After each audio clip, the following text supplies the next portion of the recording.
The reported lineup for Uncle Howdy's WWE faction has been revealed. Details on how long WWE planned Tanga Loa's debut at WWE Backlash, as well as a possible name change after his arrival in WWE. Kevin Owens reveals he's got 9 months left on his WWE contract. Rey Fenix reportedly was not medically cleared to compete in a match against his brother Penta El Zero Miedo on the Indies. What does this mean for the former AEW International Champion that just got cleared to return to the ring? Powerhouse Hobbs releases a statement after suffering a significant knee injury, and details on who is the NXT lead producer after the departure of Kevin Dunn.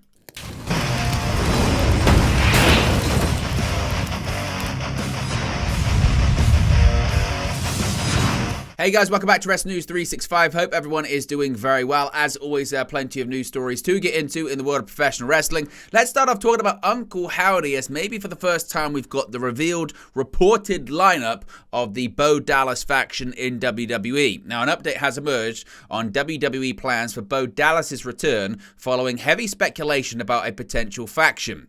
At the end of the Bray Wyatt documentary on Peacock, a tease aired hinting at the return of Bray's brother Bo Dallas' character, Uncle Howdy.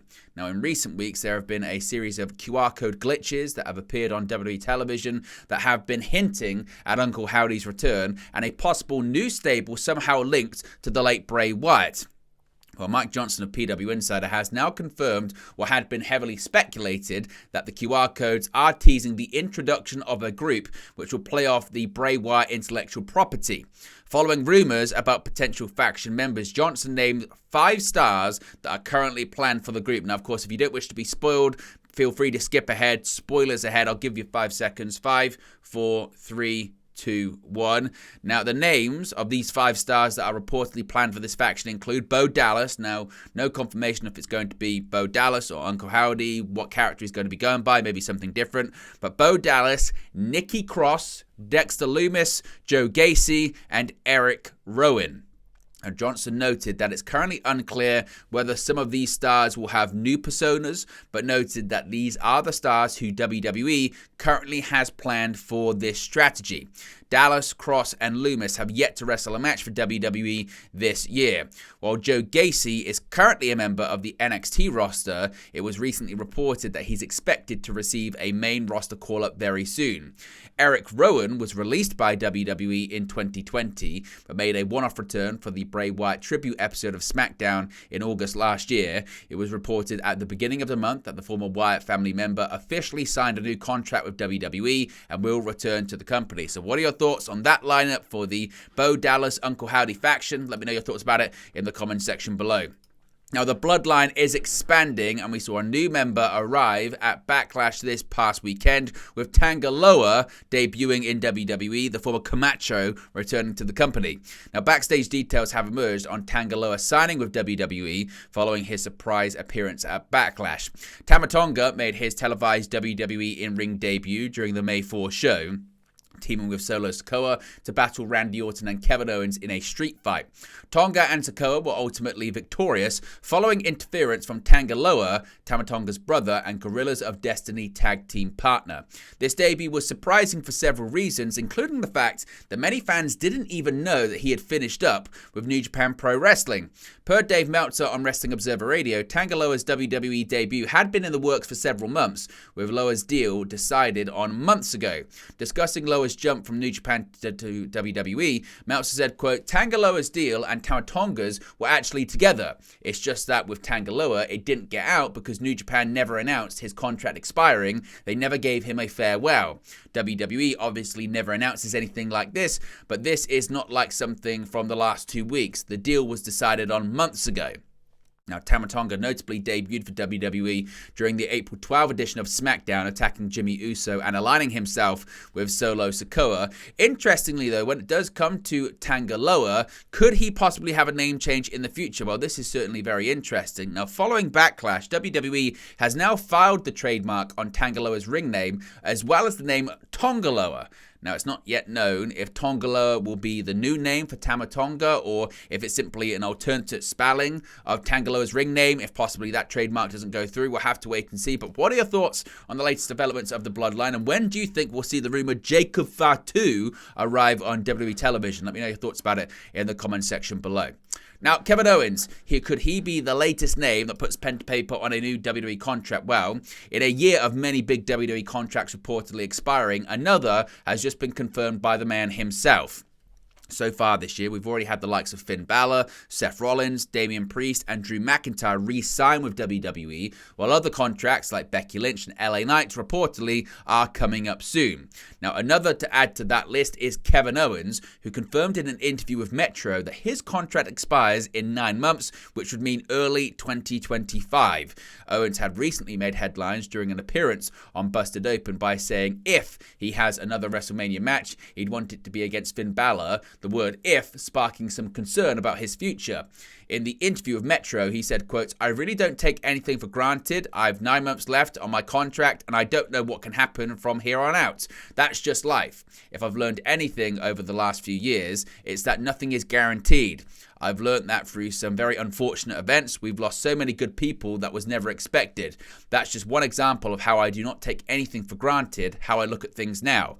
Now, the article states that Owens has no plans to leave WWE on his own accord, as he said, quote, "This has been my home for 10 years and it's beyond the locker room. There's some very, very, very special people that work behind the scenes that I've become very close with, and I really can't imagine not seeing them as part of my life."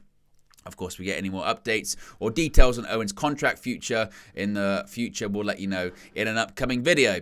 Now, an interesting story this about Rey Fenix, who had really just returned to action. He could be out of action once again. Now, on last week's episode of AEW Collision, former international champion Rey Fenix was cleared to compete, returning for the first time in 6 months against the Beast Mortos. Now, Fenix was set to face off with his tag team partner and brother Pentagon Jr. at last night's House of Glory event, but the match no longer happened due to Fenix not being cleared. Now, Pentagon announced at the show that his brother Fenix had not been cleared to compete in the match and it was no longer set to happen. Of course, if we get any more updates on this in the future, we'll let you know. But what are your thoughts on Fenix possibly not being medically cleared to compete once again?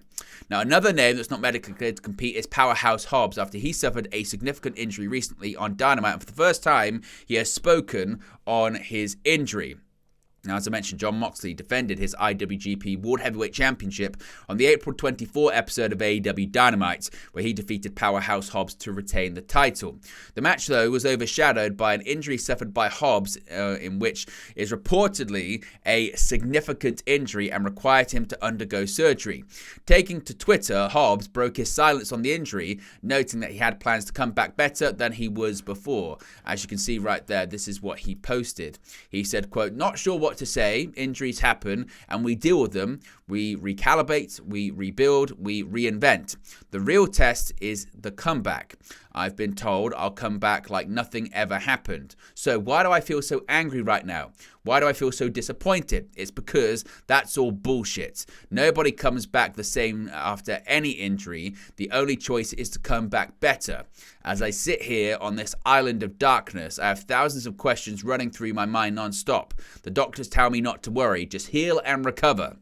They have no idea that this is nothing compared to the hell I've been through. Just rest assured, when I come back, I'm bringing hell with me." Will Hobson. So, of course, we wish him the best in his recovery, and if we get any more details on when he could be expected to return, we'll let you know in a future video.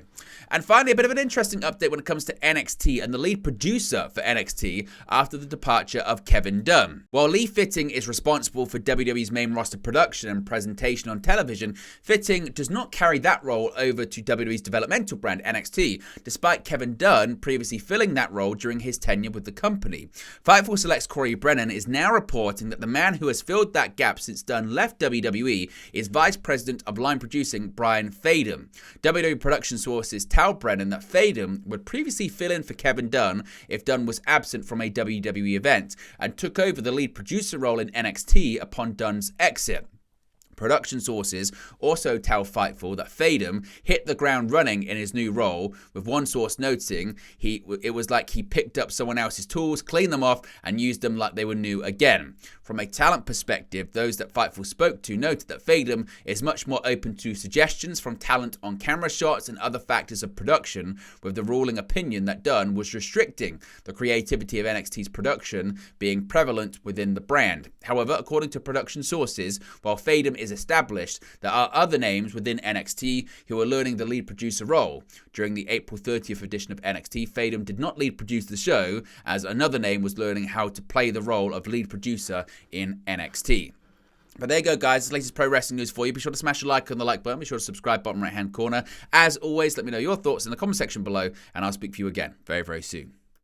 Hey guys, thank you for watching, listening, streaming, or however you come across this video today. Be sure to click on the video on the right there to watch our next video, or click the bottom there to subscribe, or the bottom right-hand corner. Thank you very much, and I'll speak to you again very soon.